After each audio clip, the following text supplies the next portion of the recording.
అంటే సిపిఎం పార్టీలో ఉండగానే మీరు కాంగ్రెస్ పార్టీ మద్దతు, కాంగ్రెస్ పార్టీ మంచి హవా ఉన్నప్పుడే మీరు సిపిఎం పార్టీ అభ్యర్థిగా పోటీ చేశారు. అయితే అక్కడ కూడా ఓడిపోయారు.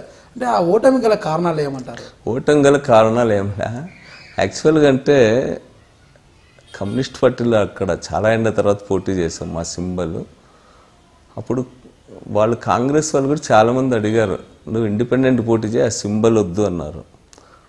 ఆ వద్దనడానికి కారణం ఏమంటే ఆ ఏరియాలో హెక్టిక్గా నక్సల్ యాక్టివిటీ జరిగింది అప్పట్లో. అది కూడా పీపుల్స్ వారు ఒకటే కాకుండా చాలా స్ప్లింటర్ గ్రూప్స్ అన్నీ కూడా, సూడో నక్సల్ గ్రూప్స్ ఇవన్నీ కూడా ఓ రకంగా ఎర్రజెండా పార్టీలు అంటే ఒక మధ్యతరగతి తర్వాత పైన భూస్వాముల్లో రైతుల్లో ఒక రకమైనటువంటి ఎర్రజెండా అంటేనే ఒక రకమైనటువంటి ఆందోళన చెందే పరిస్థితి ఉన్నింది. ఆ సందర్భంలో కేశవ్ దాన్ని బాగా ఉపయోగించుకున్నాడు. కేశవ్ యాంటీ కమ్యూనిస్ట్ క్యాంపెయిన్ బాగా చేశాడు. నా ఇంటి తిరిగే వాళ్ళం కూడా విశ్వ ఎమ్మెల్యే అయితేనే మొత్తం నీ భూమిలో లాక్కునేది అన్నట్టుగా ప్రచారం చేశారు. వాళ్ళు మమ్మల్ని కూడా వచ్చి అడిగారు చాలామంది, మీరు ఎమ్మెల్యే అయితే ఫస్ట్ మా భూమే తీసుకుంటారంట. అట్లా యాంటీ కమ్యూనిస్ట్ క్యాంపెయిన్ని చాలా సమర్థవంతంగా కేశవ్ చేయగలిగినాడు కింది స్థాయి వరకు. ఇప్పుడు పీపుల్స్ వార్ గ్రూప్స్ తర్వాత నక్సలైట్స్ ఆ ఏరియాలో చాలా యాక్టివిటీ చేశారు. అయితే రాజశేఖర రెడ్డి గారు నక్సలిజం సమస్యను సమర్థవంతంగా పరిష్కారం చేయగలిగినాడు. ప్రోపూర్ పాలసీస్ వల్ల కూడా చేశాడు. కేవలం అణిచివేత చర్యల అనేది కాకుండా సంక్షేమ కార్యక్రమాల ద్వారా కూడా కొంత నక్సలిజాన్ని దెబ్బతీయగలిగాడు. ఇక్కడ మీకు నియోజకవర్గంలో ఎర్ర జెండాలంటే ప్రజలకు ఒక భయాందోళన ఉండడమో కారణమా, లేకపోతే రాజశేఖర్ రెడ్డి గారి సంక్షేమ పాలన చూసి మీరు కాంగ్రెస్ పార్టీలోకి వెళ్ళారా? నేను అసలు సిపిఎం తరఫున నిలబడ్డాను.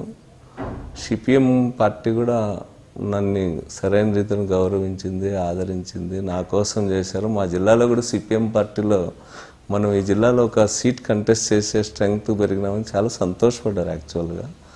అయితే తర్వాత నాకు మా ఫాదరు మా బ్రదర్ అంతకుముందు మర్డర్ కావడము, తర్వాత మా గ్రామాల్లో ఉన్న ప్రత్యేక పరిస్థితులు, అంతేకాకుండా ఆ మర్డర్స్ అయిన వెంటనే కూడా నేను కమ్యూనిస్ట్ పార్టీ జిల్లా సెక్రటరీ అయ్యి ఆఫీస్లోనే పడుకునేవాడిని.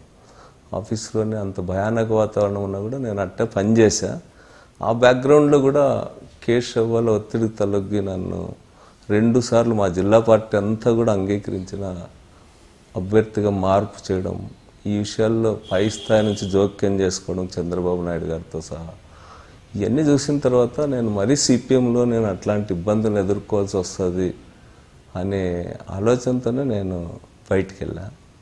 రాజశేఖర రెడ్డి గారు కూడా అంతకుముందే నా గురించి మంచి ఇంప్రెషన్ ఉంది దానికి. మా జిల్లా లీడర్స్ కూడా రఘువీర్ రెడ్డి గారు కానీ, వెంకటరామరెడ్డి గారు కానీ, దివాకర్ రెడ్డి గారు కానీ, రాజశేఖర రెడ్డి గారే అన్నారు, మామూలుగా ఎవరైనా ఒకరు వస్తారంటే కొంతమంది వ్యతిరేకంగా తయారయ్యి ఒక గ్రూప్ వచ్చి ఆయన చేర్చుకుంటే మేము ఉండమని ఇట్లంతా అంటారు. అయితే నీవు పార్టీలోకి వస్తున్నా అంటే యునానిమిటీ ఉంది, నిన్ను ఎవరు వ్యతిరేకించలేదు, మాకు కూడా మంచిదని చెప్పి చాలా ఆప్యాయంగా ఆయన కూడా ఇన్వైట్ చేశాడు. అప్పట్లో నక్సలైట్ ఏమన్నా మీ కుటుంబాన్ని వ్యతిరేకించేవారా? మీ కుటుంబం పట్ల ఏమన్నా ఒక వేరే భావం ఏమైనా ఉండేదా నక్సలైట్లకంతా? యాక్చువల్గా అంటే పీపుల్స్ వార్కి సంబంధించి ఐడియాలజికల్గా మేము డిఫర్ అయినా కూడా, బట్ వాళ్ళ కమిట్మెంట్ని లేకపోతే వాళ్ళు నమ్మిన సిద్ధాంతం కోసం వాళ్ళు పనిచేసేదాన్ని దాన్ని ఎప్పుడు మేము ఆక్షేపించలేదు. కాలేజ్ డేస్లో కూడా ఆర్ఎస్యు, ఏఐఎస్ఎఫ్ వీటన్నిటి మధ్య తగాదాలు ఇవన్నీ నడిచేటివి. కానీ అక్కడ జరిగింది పీపుల్స్ వారు అగ్రనాయకత్వాన్ని తెలిసి మా ఫాదర్ వాళ్ళ మర్డర్స్ జరగల.